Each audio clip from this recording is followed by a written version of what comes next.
ಆತ್ಮೀಯ ವಿದ್ಯಾರ್ಥಿಗಳೇ, ಸ್ವಾಗತ. ನಾನು ಶ್ರೀ ಸುಖದೇವಾನಂದ ಚವತ್ರಿಮಠ್, ಕನ್ನಡ ಸಹಾಯಕ ಪ್ರಾಧ್ಯಾಪಕರು, ಸರ್ಕಾರಿ ಪ್ರಥಮ ದರ್ಜೆ ಕಾಲೇಜು ನೇಸರ್ಗಿ, ತಾಲೂಕು ಬೈಲಹೊಂಗಲ. ನಮ್ಮ ಮಾಡರೇಟರ್ ಆಗಿರ್ತಕ್ಕಂಥ ಡಾಕ್ಟರ್ ಚಂದ್ರಪ್ಪ ತಳವಾರ್ ಸರ್,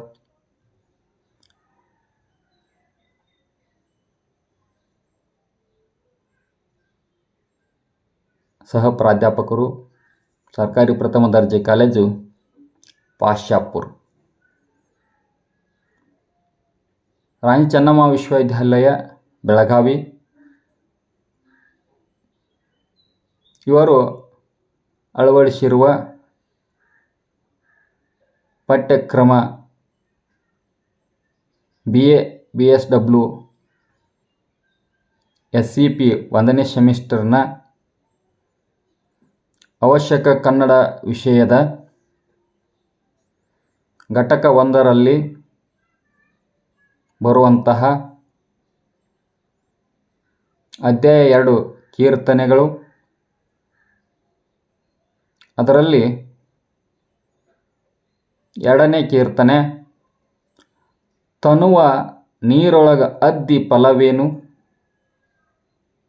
ಬರೆದವರು ಪುರಂದರ ದಾಸರು. ಇದು ಸೆಷನ್ 4.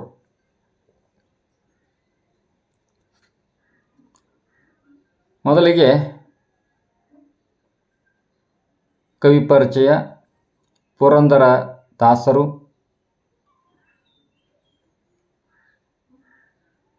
ಕಾಲ ಕ್ರಿಸ್ತಶಕ 1484ರಿಂದ 1564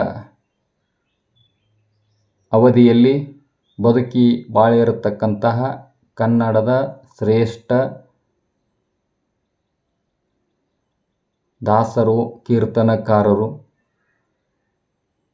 ತಂದೆ ವರದಪ್ಪ ನಾಯಕ, ತಾಯಿ ರುಕ್ಮಿಣಿ, ಪತ್ನಿ ಸರಸ್ವತಿ. ಇವರ ಮೂಲ ಹೆಸರು ಶ್ರೀನಿವಾಸ ನಾಯಕ. ಪುರಂದರದಾಸರ ಮೂಲ ಹೆಸರು ಶ್ರೀನಿವಾಸ ನಾಯಕ. ಇನ್ನು ಇವರ ಜನ್ಮಸ್ಥಳದ ಕುರಿತು 2018ರಲ್ಲಿ ಕರ್ನಾಟಕ ಸರ್ಕಾರಕ್ಕೆ ತಜ್ಞರ ವರದಿ ಸಲ್ಲಿಸಿದ ಪ್ರಕಾರ ಕರ್ನಾಟಕದ ಶಿವಮೊಗ್ಗ ಜಿಲ್ಲೆಯ ತೀರ್ಥಹಳ್ಳಿ ತಾಲೂಕಿನ ಅರಗ ಎಂಬ ಗ್ರಾಮದಲ್ಲಿ ಜನಿಸಿದರು. ಪುರಂದರದಾಸರ ಜನ್ಮಸ್ಥಳ ತಜ್ಞರ ವರದಿ ಪ್ರಕಾರ ಶಿವಮೊಗ್ಗ ಜಿಲ್ಲೆ ತೀರ್ಥಹಳ್ಳಿ ತಾಲೂಕು ಅರಗ ಗ್ರಾಮ ಅಂತಕ್ಕಂಥದ್ದು. ಇವರು ಗುರು ವ್ಯಾಸರಾಯರು. ಇನ್ನು ಪುರಂದರದಾಸರ ಅಂಕಿತ ನಾಮ ಪುರಂದರ ವಿಠಲ. ಇವರ ಅಂಕಿತ ನಾಮ ಪುರಂದರ ವಿಠಲ. ದಾಸರೆಂದರೆ ಪುರಂದರದಾಸರಯ್ಯ ಎಂದು ಗುರುಗಳ ಕಡೆಯಿಂದ ಹೊಗಳಿಸಿಕೊಂಡಿರ್ತಕ್ಕಂಥ ಶ್ರೇಷ್ಠ ದಾಸರು ಪುರಂದರದಾಸರು. ತಮ್ಮ ಗುರುಗಳ ಕಡೆಯಿಂದನ ದಾಸರೊಳಗ ಶ್ರೇಷ್ಠನಾಗಿರ್ತಕ್ಕಂಥವ ಯಾರಪ್ಪ ಅಂತಂದ್ರೆ ಪುರಂದರದಾಸರು ಅನ್ನುವಂಥ ಮಾತಿನಿಂದ ಹೊಗಳಿಸಿಕೊಂಡಿರ್ತಕ್ಕಂಥವ್ರು.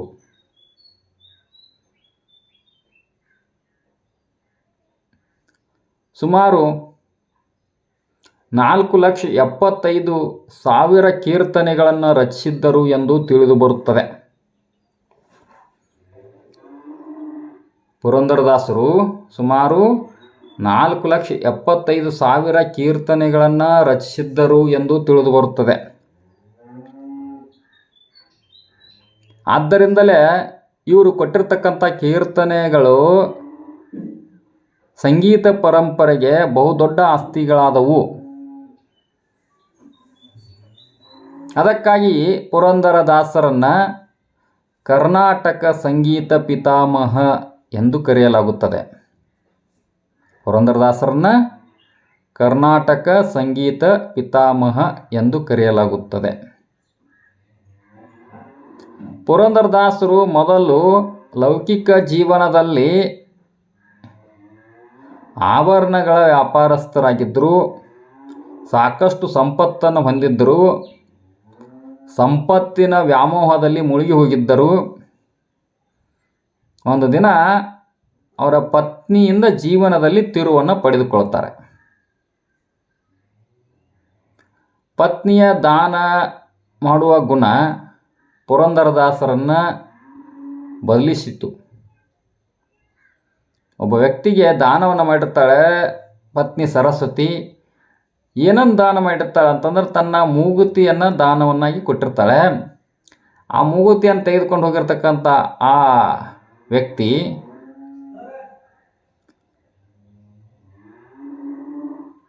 ಪುರಂದರದಾಸರ ಅಂಗಡಿಗೆ ಹೋಗಿ ಅಲ್ಲಿ ಮಾರಲು ಹೋದಾಗ ಇದು ನನ್ನ ಹೆಂಡತಿಯ ಮೂಗುತಿ ಎಂದು ತಿಳಿದು ಪುರಂದರದಾಸರು ತೆಗೆದುಕೊಂಡು ಬಂದು ಮನೆಗೆ ಬರ್ತಾರೆ. ಮನೆಗೆ ಬಂದಾದ ಮೇಲೆ ಹೆಂಡತಿಯನ್ನು ಕೇಳ್ತಾರೆ, ಇನ್ನು ಮೂಗುತಿ ಎಲ್ಲಿ ಅಂತೇಳಿ. ಆಗ ಹೆಂಡತಿ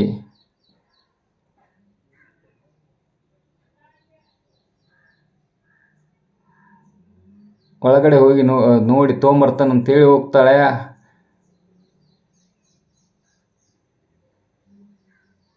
ಹಾಲಿನ ಬಟ್ಟಲಲ್ಲಿ ವಿಷವನ್ನು ಹಾಕಿ ಹಾಲು ಕುಡ್ಲಿಕ್ಕೆ ಹೋಗ್ತಾಳೆ. ಆವಾಗ ಆ ಬಟ್ಟಲಲ್ಲಿ ಮೂಗುತಿ ಕಾಣ್ತದೆ.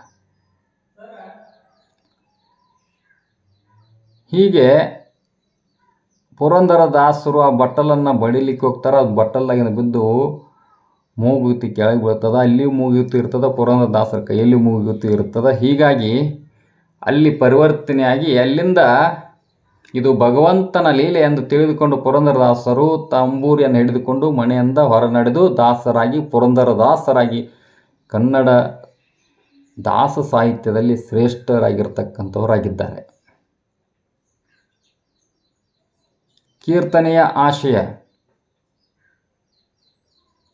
ಪುರಂದರದಾಸರ ಕೀರ್ತನೆಗಳನ್ನು ನಾವು ಅವಲೋಕಿಸಿದಾಗ ಅವರ ಕೀರ್ತನೆಗಳಲ್ಲಿ ಹರಿಭಕ್ತಿ, ಜ್ಞಾನ, ವೈರಾಗ್ಯ, ಧ್ಯಾನ, ಸ್ತುತಿ, ಮನುಷ್ಯನ ಜನ್ಮದ ಶ್ರೇಷ್ಠತೆ, ಅಂತರಂಗದ ಅರಿವು, ಸಹಾನುಭೂತಿ, ನೀತಿ ಬೋಧನೆ, ಸಾಮಾಜಿಕ ವಿಮರ್ಶೆ, ವೈಚಾರಿಕತೆ, ಕೃಷ್ಣಲೀಲೆ, ಸಮರ್ಪಣಾ ಭಾವನೆಗಳು ಪುರಂದರದಾಸರ ಕೀರ್ತನೆಗಳ ಪ್ರಮುಖ ಆಶಯಗಳಾಗಿ ನಮಗೆ ಕಂಡುಬರ್ತವೆ.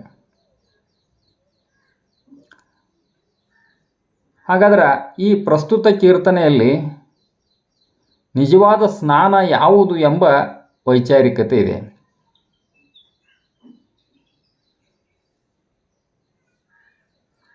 ಯಾವುದು ಸ್ನಾನ? ಮನಸ್ಸಿನ ಶುದ್ಧಿಯಾಗದ ಹೊರತು ದೇಹದ ಶುದ್ಧಿ ಎಷ್ಟೇ ಆದರೂ ಕೂಡ ಅದು ವ್ಯರ್ಥ ಅನ್ನುವುದನ್ನು ಈ ಕೀರ್ತನೆಯಲ್ಲಿ ತಿಳಿಸಲು ಹೋಗಿದ್ದಾರೆ. ಕ್ರಿಯೆ ಮತ್ತು ಆಲೋಚನೆಗಳಲ್ಲಿ ಸಹವಾಸಗಳ ಸಮನ್ವಯತೆ ಇರಬೇಕು ಅಂತ ಹೇಳ್ತಾರೆ. ಅಂದರೆ ಬಸವಣ್ಣವ್ರು ಹೇಳಿರಲ್ಲ, ನುಡಿದಂತೆ ನಡೆಯಬೇಕು ಅಂತೇಳಿ. ಹಾಗೆ ಯಾವುದನ್ನು ನಾವು ಕ್ರಿಯೆ ಮಾಡ್ತೀವಿ, ಆಲೋಚನೆ ಏನು ಮಾಡ್ತೀವಿ, ಕ್ರಿಯೆಯಲ್ಲಿ ಹಂಗಿರಬೇಕು ಅನ್ನೋದನ್ನು ಇವ್ರು ಹೇಳ್ತಾರೆ. ಮನಸ್ಸಿನ ಚಂಚಲತೆಯನ್ನು ಕಟ್ಟಿ ಹಾಕಬೇಕು. ಮನಸ್ಸನ್ನೋದು ಚಂಚಲವಾಗಿರ್ತಕ್ಕಂಥದ್ದು, ಅದನ್ನು ಕಟ್ಟಿ ಹಾಕಬೇಕು ಅನ್ನೋದನ್ನು ಈ ಕೀರ್ತನೆಯೊಳಗೆ ಹೇಳಲಿಕ್ಕೆ ಹೋಗಿದ್ದಾರೆ. ಅಲ್ಲದೆ ಯಾವುದು ನಿಜವಾದ ಶುಚಿತ್ವ, ಯಾವುದು ನಿಜವಾದ ಜಳಕ, ಯಾವುದು ನಿಜವಾದ ಸ್ನಾನಪ್ಪ ಅಂತಂದರೆ ಪುರಂದರ ವಿಠಲನನ್ನು ಏಕೀಭವಿಸುವುದೇ ನಿಜವಾದ ಶುಚಿತ್ವ. ಅವನೊಳಗೆ ಕೂಡಿಕೊಳ್ತಕ್ಕಂಥದ್ದು, ಅವನಲ್ಲಿ ಲೀನವಾಗ್ತಕ್ಕಂಥದ್ದು, ಅವನ ಧ್ಯಾನದೊಳಗೆ ಮುಳುಗತಕ್ಕಂಥದ್ದು ನಿಜವಾದ ಸ್ನಾನ ಅಂತ ಹೇಳ್ತಾರೆ. ಈ ಕೀರ್ತನೆಯನ್ನು, ಪ್ರಸ್ತುತ ಕೀರ್ತನೆಯನ್ನು ಡಾಕ್ಟರ್ ಶ್ರೀನಿವಾಸ್ ಹಾವ್ನೂರ್ ಮತ್ತು ಸತ್ಯನಾರಾಯಣ ರಾವ್ ಅವರು ಸಂಪಾದಿಸಿರುವ ಪುರಂದರದಾಸರ ಕೀರ್ತನೆಗಳು ಎಂಬ ಕೃತಿಯಿಂದ ಆಯ್ದುಕೊಳ್ಳಲಾಗಿದೆ. ಇಷ್ಟು ಪುರಂದರದಾಸರ ಕುರಿತು. ಈಗ ಅವರ ಕೀರ್ತನೆಯನ್ನು ಅವಲೋಕಿಸೋಣ. ತನುವ ನೀರೊಳಗ ಅದ್ದಿ ಫಲವೇನು, ತನುವ ನೀರೊಳಗದ್ದಿ ಫಲವೇನು, ತಮ್ಮ ಮನದಲ್ಲಿ ದೃಢ ಭಕ್ತಿ ಇಲ್ಲದ ಮನುಷ್ಯರು. ದಾನ ಧರ್ಮಗಳ ಮಾಡುವುದೇ ಸ್ನಾನ, ಜ್ಞಾನ ತತ್ವಂಗಳ ತಿಳಿಯುವುದೇ ಸ್ನಾನ, ಹೀನ ಪಾಪಂಗಳ ಬಿಡುವುದೇ ಸ್ನಾನ, ಧ್ಯಾನದಿ ಮಾಧವ ನೋಳ್ಪುವುದೇ ಸ್ನಾನ. ನೋಡ್ರಿ ಎಷ್ಟು ಚಂದ ಹೇಳ್ತಾರೆ. ತನುವನ್ನು ನೀರೊಳಗೆ ಅದ್ದಿ ಏನು ಫಲವೇನಿದೆ? ಈ ಶರೀರವನ್ನು ನೀವು ನೀರಾಗ ಎಷ್ಟು ಮುಳುಗಿ ಶೆಬ್ಸಿರಿ ಏನು ಫಲ? ಅಂತರಂಗದಲ್ಲಿ ನಿಜವಾದ ದೃಢವಾದ ಭಕ್ತಿ ಇಲ್ಲ. ಅಂತರಂಗದೊಳಗೆ ನಿಜವಾದ ದೃಢವಾದ ಭಕ್ತಿ ಇತ್ತಂದ್ರೆ ನೀವು ಎಷ್ಟು ಮುಳುಗಿಸಿದ್ರು ಅದು ಸಾರ್ಥಕವಾಗ್ತದೆ. ಅದಕ್ಕೆ ಇಲ್ಲಿ ಅವ್ರು ಹೇಳ್ತಾರೆ, ಯಾವುದು ಸ್ನಾನ ಹಂಗಾರೆ, ಯಾವುದು ಜಳಕ, ಯಾವುದು ಶುಚಿ ಅಂತಂದರೆ ದಾನ ಧರ್ಮಗಳನ್ನು ಮಾಡೋದೈತಲ್ಲ ಅದು ಶುಚಿ. ಜ್ಞಾನವನ್ನು ತತ್ವಗಳನ್ನು ಅರಿತುಕೊಳ್ಳೋದೈತಲ್ಲ ಅದು ಶುಚಿ, ಅದು ಸ್ನಾನ ಎನಿಸ್ಕೊಳ್ತದ. ಹೀನ ಪಾಪಂಗಳ ಬಿಡುವುದೇ ಸ್ನಾನ, ಕೆಟ್ಟ ಕೃತ್ಯಗಳನ್ನು ಮಾಡದೇ ಇರತಕ್ಕಂಥದ್ದು ಸ್ನಾನ ಅಂತ ಹೇಳ್ತಾರೆ. ಧ್ಯಾನದಿ ಮಾಧವ ನೋಳ್ಪುವುದೇ ಸ್ನಾನ, ಧ್ಯಾನವನ್ನು ಮಾಡಿ ಶಾಂತ ಚಿತ್ತರಾಗಿ ಆ ಪರಮಾತ್ಮನನ್ನು ಒಳಗೊಳ್ಳುವುದ ಸ್ನಾನ ಅಂತಕ್ಕಂಥದ್ದನ್ನು ಹೇಳ್ತಾರೆ. ಗುರುಗಳ ಪಾದ ದರ್ಶನವೇ, ಮುಂದುವರೆದು ಹೇಳ್ತಾರೆ, ಗುರುಗಳ ಪಾದ ದರ್ಶನವೇ ಸ್ನಾನ, ಹಿರಿಯರ ಸೇವೆ ಮಾಡುವುದೇ ಸ್ನಾನ, ಕರೆದು ಅನ್ನವ ನಿಕ್ಕುವುದೊಂದು ಸ್ನಾನ, ನರಹರಿಚರಣ ನಂಬುವುದೇ ಸ್ನಾನ. ಗುರುಗಳಂತಂದ್ರೆ ಭಾಳ ಶ್ರೇಷ್ಠರು. ಹರ ಮುನಿದರೆ ಗುರು ಕಾಯುವನು, ಗುರು ಮುನಿದರೆ ಹರ ಕಾಯಲಾರ. ಪರಮಾತ್ಮನಿಗೆ ಕಾಯು ಶಕ್ತಿ ಇಲ್ಲ, ಆದ್ರೆ ಗುರುವಿಗೆ ಕಾಯುವ ಶಕ್ತಿ ಅದ. ಪರಮಾತ್ಮ ಇವತ್ತೊಂದು ವೇಳೆ ಸಿಟ್ಟಿಗೆದ್ದರೂ ಅದನ್ನು ಗುರು ರಕ್ಷಣೆ ಮಾಡ್ತಾನೆ ನಮ್ಮನ್ನು. ಗುರುವಿನ ಹತ್ರ ಅಂಥ ಶಕ್ತಿ ಅದ. ಅದಕ್ಕೆ ಇಲ್ಲಿ ಪುರಂದರದಾಸರು ಅದನ್ನು ಅರ್ಥ ಮಾಡಿಕೊಂಡು ಅದನ್ನು ಇಲ್ಲಿ ಹೇಳ್ತಾ ಇದ್ದಾರೆ.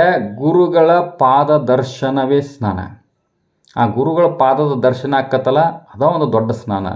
ಗುರುಗಳಲ್ಲಿ ಭಕ್ತಿ ಬೇಕು, ಅವರನ್ನು ಗೌರವಿಸಬೇಕು, ಅವ್ರ ಜೊತೆಗೆ ಒಳ್ಳೆಯ ರೀತಿ ನಡೆದುಕೊಳ್ಳಬೇಕು, ಅದ ನಿಜವಾದ ಸ್ನಾನ. ಅದೇ ರೀತಿ ಹಿರಿಯರ ಸೇವೆ ಮಾಡುವುದೇ ಸ್ನಾನ. ತಂದೆ ತಾಯಿ ಅಜ್ಜ ಅಪ್ಪ ಅಮ್ಮ ಬಂಧು ಬಳಗ ಇವರೊಂದಿಗೆ ಒಳ್ಳೆಯ ರೀತಿ ಇರಬೇಕು, ಹಿರಿಯರ ಸೇವೆ ಮಾಡಬೇಕು.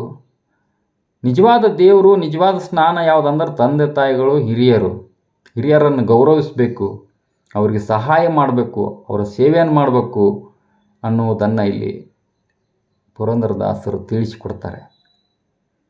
ಅದು ಅಷ್ಟ ಸತ್ಯವೂ ಹೌದು. ಕರೆದು ಅನ್ನವನ್ನಿಕ್ಕುವುದೊಂದು ಸ್ನಾನ. ಇನ್ನು ಹಸಿದವರಿಗೆ ಅನ್ನವನ್ನು, ಒಂದು ತುತ್ತು ಅನ್ನವನ್ನು ನೀಡೋದೈತಲ್ಲ ಅದು ನಿಜವಾದ ಸ್ನಾನ. ನರಿಹರ ಚರಣ ನಂಬುವುದೇ ಸ್ನಾನ. ಆ ಭಗವಂತನ ಪಾದಗಳನ್ನು ನಂಬುತ್ತೇವಲ್ಲ, ಅವನಲ್ಲಿ ನಂಬಿಕೆ ಇಡ್ತೇವಲ್ಲ, ಅದೇ ನಿಜವಾದ ಸ್ನಾನ ಅಂತ ಹೇಳ್ತಾರೆ. ಇನ್ನು ಪದ್ಯ 3ರಲ್ಲಿ ಹೇಳ್ತಾರೆ, ದುಷ್ಟರ ಸಂಗವ ಬಿಡುವುದೇ ಸ್ನಾನ, ಶಿಷ್ಟರ ಸಂಘದೊಳಿರುವುದೇ ಸ್ನಾನ, ಸೃಷ್ಟಿಯೊಳಗೆ ಶ್ರೀ ಪುರಂದರ ವಿಠಲನ ಮುಟ್ಟಿ ಭಜಿಸಿದರೆ ವಿರಜ ಸ್ನಾನ. ನೋಡ್ರಿ ಎಷ್ಟು ಸುಂದರವಾಗಿ ಹೇಳ್ತಾರೆ. ದುಷ್ಟರ ಸಂಘವ ಬಿಡುವುದೇ ಸ್ನಾನ. ಈ ದುಷ್ಟರ ಸಂಘ, ದುರ್ಜನರ ಸಂಘ, ಕೆಟ್ಟವರೊಂದಿಗೆ ಒಡನಾಟವನ್ನು ಇಟ್ಟುಕೊಳ್ಳದೇ ಇರತಕ್ಕಂಥದ್ದು ನಿಜವಾದ ಸ್ನಾನ. ಶಿಷ್ಟರ ಸಂಘದೊಳ ಇರುವುದೇ, ಸಜ್ಜನರ ಸಂಘ ಹೆಜ್ಜೇನು ಸವಿದಂತೆ. ಅದಕ್ಕೆ ಶಿಷ್ಟರ ಸಂಘವನ್ನು ಮಾಡಬೇಕು, ಅದು ಒಳ್ಳೆಯ ಸ್ನಾನ, ಅದೇ ಸ್ನಾನ. ಎಲ್ಲಕ್ಕಿಂತ ಪರಮ ಶ್ರೇಷ್ಠವಾಗಿರ್ತಕ್ಕಂಥ ಸ್ನಾನ ಯಾವುದಪ್ಪ ಅಂತಂದ್ರೆ, ಈ ಸೃಷ್ಟಿಯೊಳಗೆ, ಈ ಭೂಮಂಡಲದೊಳಗೆ, ಈ ಜಗತ್ತಿನೊಳಗೆ ಈ ಶ್ರೀ ಪುರಂದರ ವಿಠಲನ ಮುಟ್ಟಿ ಭಜಿಸ್ತೇವಲ್ಲ, ಆತನನ್ನು ಆರಾಧಿಸ್ತೇವಲ್ಲ, ಆತನೊಳಗೆ ಸೇರ್ಕೊಳ್ತೇವಲ್ಲ, ಆತನೊಳಗೆ ಏಕೀಭವಿಸ್ತೇವಲ್ಲ, ಅದುವೇ ನಿಜವಾದ ಶ್ರೇಷ್ಠ ಸ್ನಾನ ಅಂಥೇಳಿ ಇಲ್ಲಿ ಹೇಳ್ತಾರೆ. ಒಟ್ಟಿನಲ್ಲಿ ಕೀರ್ತನೆಯ ಆಶಯ ಏನಪ್ಪ ಅಂತಂದ್ರೆ, ಸ್ನಾನ ಬರೇ ನೀರಿನಿಂದ ಮೈ ತೊಳೆದುಕೊಂಡ್ರಲ್ಲ, ಒಳಗಿರತಕ್ಕಂಥ ಅಂತರಂಗವು ಮನಸ್ಸು ಶುಚಿಯಾಗಬೇಕು, ಒಳ್ಳೆಯ ಗುಣ ಸ್ವಭಾವ ನಡತೆ ನಡೆ ನುಡಿ ಒಂದಾಗಬೇಕು ಅಂತಕ್ಕಂಥದ್ದನ್ನ ಈ ಕೀರ್ತನೆಯಲ್ಲಿ ತಿಳಿಸಿಕೊಟ್ಟಿದ್ದಾರೆ. ಇಷ್ಟು ಈ ಕೀರ್ತನೆಯ ಕುರಿತು. ಧನ್ಯವಾದಗಳು. ನಮಸ್ಕಾರ.